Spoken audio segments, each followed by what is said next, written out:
त्या ब्राह्मण मुलाने आपली जीभ भुवनेश्वरी मातेला अर्पण केली आणि श्री स्वामी नरसिंह सरस्वती महाराजांचा वरदहस्त पडताच ती जीभ परत आली आणि त्याला वेदशास्त्राचे दिव्य ज्ञान प्राप्त झाले.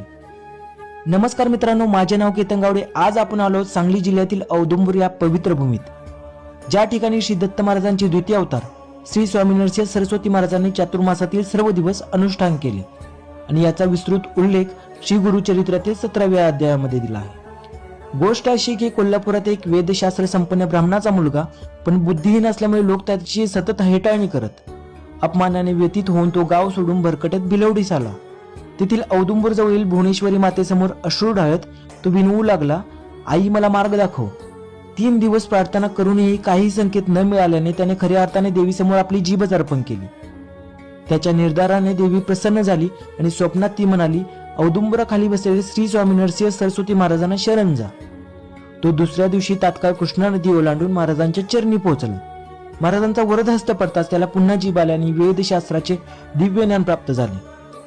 मित्रांनो, गुरुभक्तीचा हा अद्भुत चमत्कार याच औदुंबर या पवित्र भूमीत झाला.